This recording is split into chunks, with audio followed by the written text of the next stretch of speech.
Hello everyone, my name is William Amzalag and I want to welcome you to our 9th episode of Jeunesse Longevity TV. Jeunesse, we are redefining youth.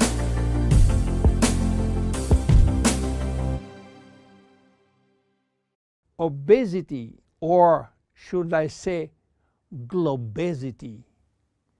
Today, obesity is a worldwide epidemic disease. There is an outrageous eruption of a worldwide obesity even in the countries where not so long ago famine was the #1 health issue.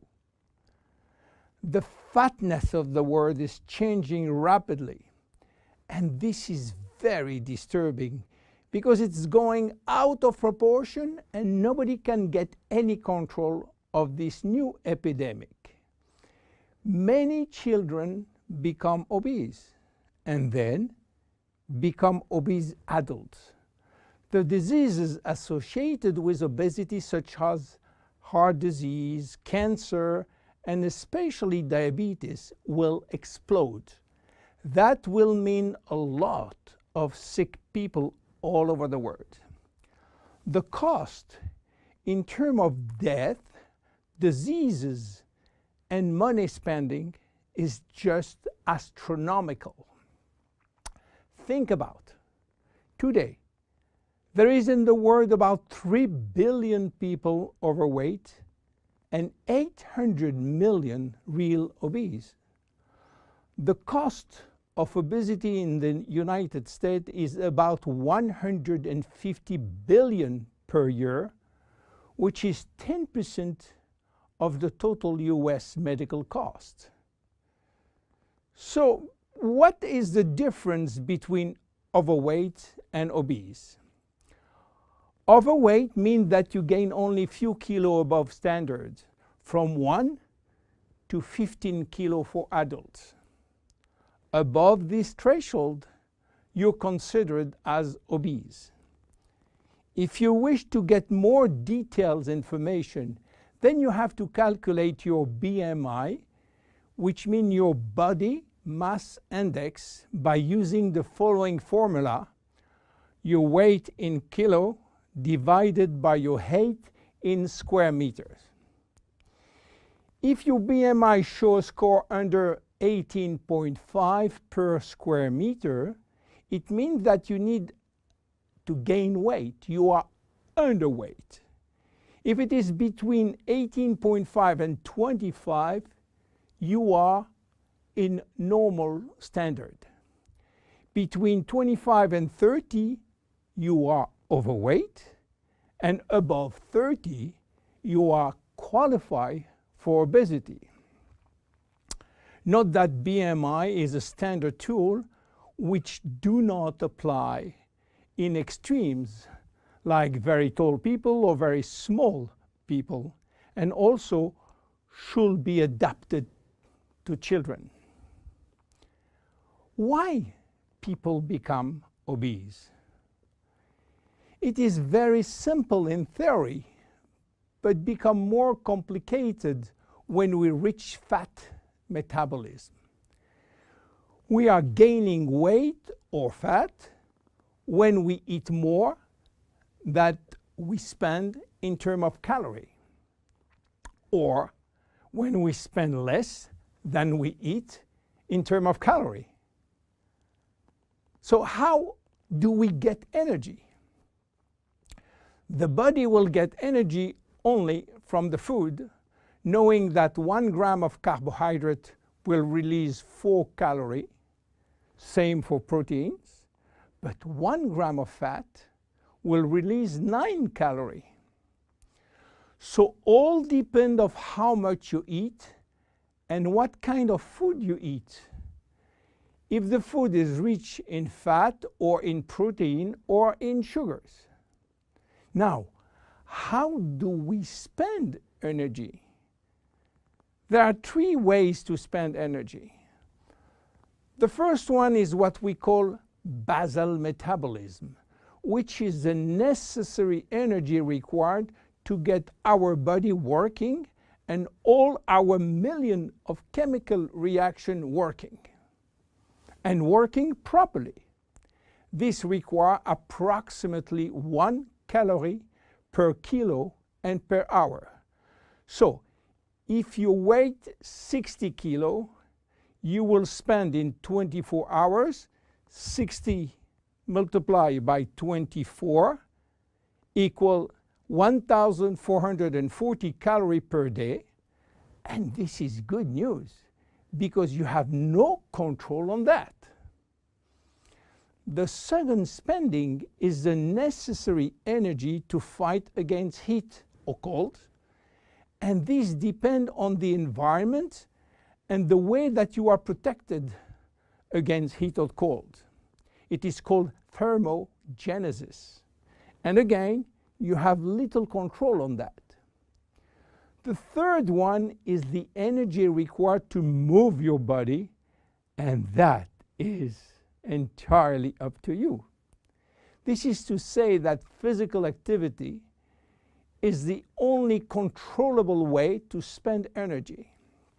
We will see later that this very simple way of gaining or losing weight is influenced by many other factors, and especially the control of fat metabolism by a sophisticated group of hormones.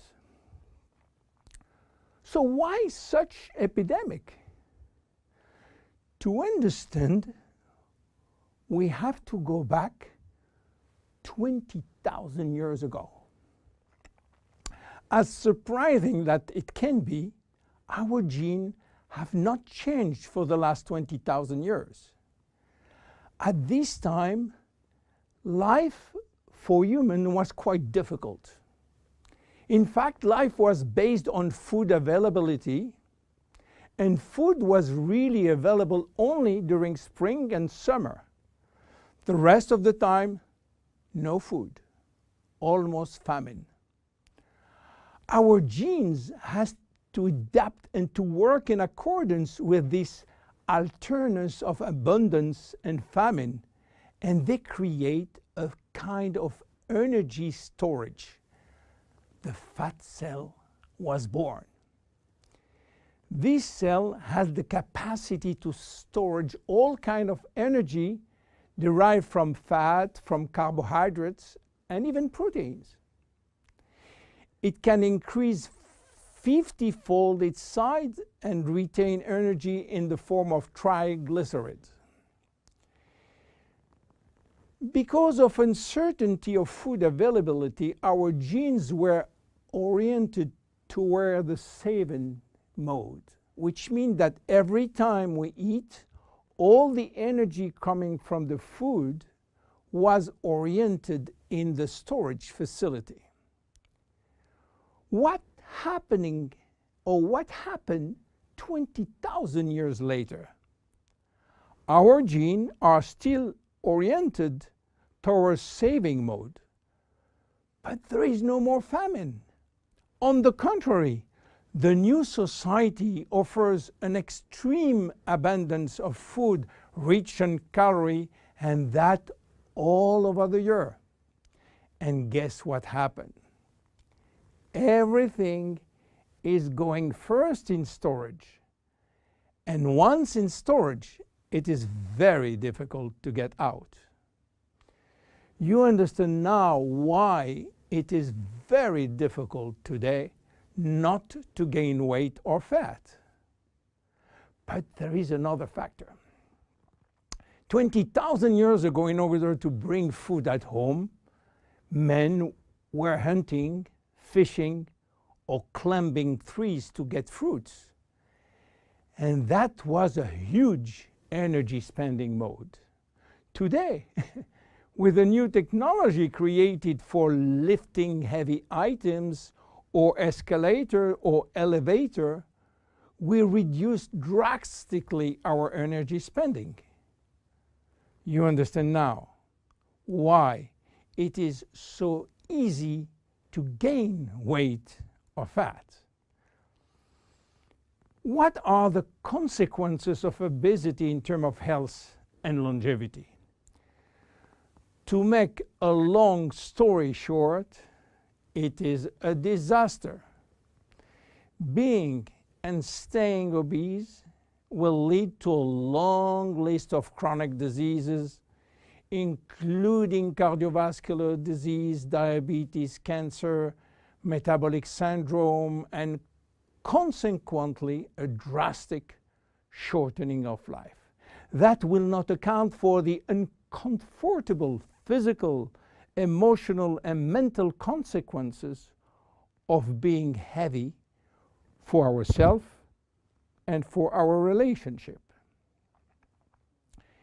In terms of aging, obesity is shortening telomeres, increasing DNA damage, and reducing stem cell pool. So what to do for reducing obesity?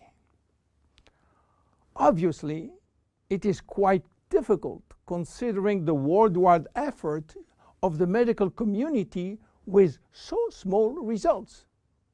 Health authorities are repeatedly organizing campaigns to inform people about the consequences of eating too much sugar or fat or the lack of exercise. But the food industry until now do not help and still putting on the market food rich in bad sugar and bad fat. The first step is to be convinced that improving your lifestyle, which means improving your nutrition, your physical activity, managing your stress and your emotion, in order to stop impulsive eating, will be a very good action to preserve your life and your longevity. The second step will be to use specific food supplements to help managing your fat metabolism and rebuild the muscles that you lose when lacking exercise. This is why Jeunesse decided to create a new line of product specially designed to counteract craving, to help fat metabolism, and to reduce muscle loss. Be with us in our next episode dedicated to the Zen Body line. My name is William Amzalag, and I will see you on our next episode. Thank you.